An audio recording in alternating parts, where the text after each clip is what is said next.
Agora eu vou estar auxiliando vocês a como nós podemos pensar essas atividades propostas pelo nosso PET, volume 6 de Geografia da semana 4. Atividade 1. Observe as paisagens de Minas e responda. Aqui nós temos a cidade de Belo Horizonte e aqui nós temos a cidade de Oliveira, em Minas Gerais. Que particularidades dessas duas paisagens em Minas nos permitem dizer que são regiões distintas? Então, pessoal, nós temos alguns elementos que nos permitem compreender que são diferentes regiões da própria arquitetura dos edifícios, onde na primeira foto nós percebemos um conjunto mais moderno, mais recente, enquanto que nessa outra imagem temos uma arquitetura mais antiga e uma construção aí que remonta a um período histórico da formação do país.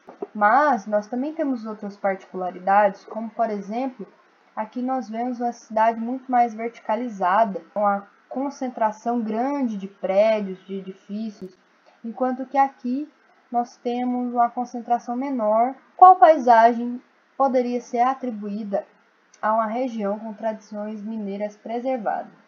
Justifique. Nós poderemos dizer que essa segunda imagem possui uma tradição mineira preservada, justamente por conta dessa igreja aqui, que ela remonta a um período colonial. Lembrando também, pessoal, nas nossas aulas anteriores, que nós falamos sobre urbanização e industrialização, como que elas são responsáveis por remodelar o espaço. Ao abrir as portas aí para a expansão do comércio, muitas vezes elas falham na preservação da identidade histórica cultural, levando muitas vezes ao desaparecimento e à destruição do patrimônio. Com essa modernização do espaço, as construções históricas mais antigas elas vão sendo substituídas pelas construções novas, o que acarreta aí a esse desaparecimento dessa memória tão importante. E onde você mora, se assemelha mais à primeira ou à segunda paisagem?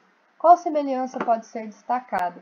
Bom, nós podemos dizer que aqui em Poços nós temos elementos tanto da primeira foto quanto da segunda, construções históricas que remetem a um determinado período do passado, e também temos construções mais modernas, um avanço da verticalização no centro de Poços. Contrapartida, nós ainda temos alguns prédios antigos. O que é interessante nós observarmos no espaço, essa ligação entre o passado e o presente. Atividade 2.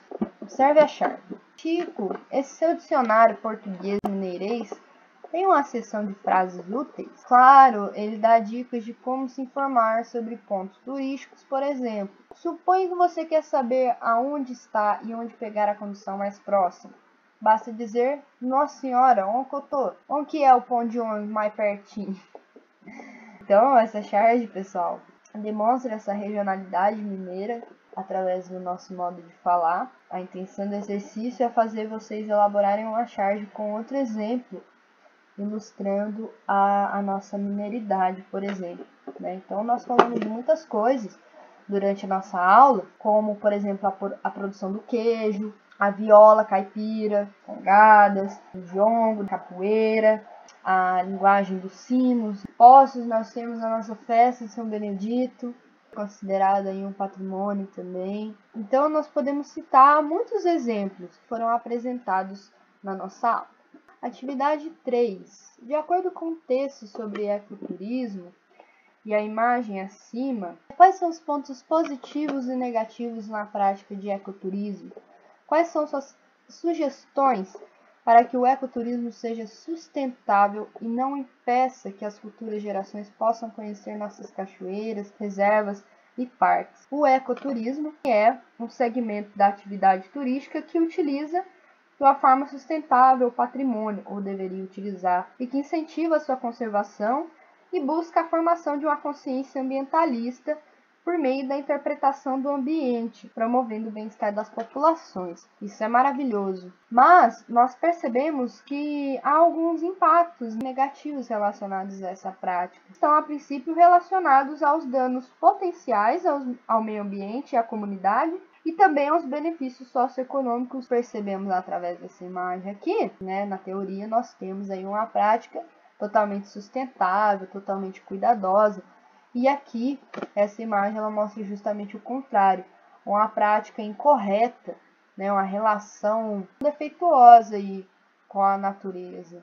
Um desrespeito, como impactos, por exemplo, nós poderíamos citar a compactação do solo, a deteriorização, né, da paisagem natural, a contaminação do solo, a contaminação da água, a deteriorização da qualidade do ar, da qualidade da água, perturbação da fauna e da flora, o mau cheiro, o vandalismo. Todos esses impactos, eles são gerados por uma prática incorreta nesses ambientes. Então é importante a gente pensar sempre, né, refletir sobre as nossas atitudes, sobre as nossas práticas, como que nós nos relacionamos com esses ambientes naturais. Será que nós cuidamos, que nós respeitamos? O que nós podemos estar fazendo para que sejam evitadas situações como essa? Então, gente, é maravilhoso estar num lugar como esse, mas vamos cuidar, vamos preservar, não vamos deixar lixo, não vamos sujar nossas águas, nossas matas, nosso ar. Respeitando, devemos manter limpo da forma como nós encontramos. Essa consciência que nós devemos praticar para que esse ecoturismo ele seja na prática aquilo que ele é na teoria. Atividade 4. Você conhece o lugar onde mora? Lembre-se, para regionalizar, ou seja, dividir, nós temos que conhecer muito bem onde nós pretendemos fazer essa divisão. Como a sua cidade costuma ser regionalizada? E como você a regionalizaria? Usando outros critérios. A nossa cidade, geralmente, ela é dividida em zonas. Então, nós temos a zona central, a zona leste, a zona oeste e a zona sul. Tá? Nós não temos zona norte, ela seria aí correspondente mais ou menos aonde fica localizado o Cristo. Para essa divisão, utiliza-se conceitos como, por exemplo, a disposição territorial. E dentro desse conceito, nós podemos observar alguns critérios socioeconômicos, alfabetização, enfim, nós podemos analisar vários critérios para se dividir a nossa cidade. Nós podemos aí pensar que ela se divide uma área central e outra área periférica. Tá? A zona central ela corresponde ao centro e as zonas periféricas correspondem à zona sul, a zona leste. E você, né? Como você regionalizaria usando outros critérios? Nós devemos lembrar sobre como é feita, quais são os critérios que nós podemos utilizar para estar fazendo essa divisão. Sobre a sua visão, como que Poços poderia estar sendo dividida? Vocês concordam com esse critério de região central e regiões periféricas? Quais são as sugestões? Bom, pessoal, então é isso, nós finalizamos mais uma etapa de atividades, né? Espero muito que vocês tenham tido êxito, que vocês tenham aprendido os assuntos que foram trabalhados ao longo dessas semanas. Qualquer dúvida é só entrar em contato com a gente e durante esse tempo nós vamos aí construindo conhecimento juntos. Um grande abraço, agradeço a atenção de todos e até a próxima!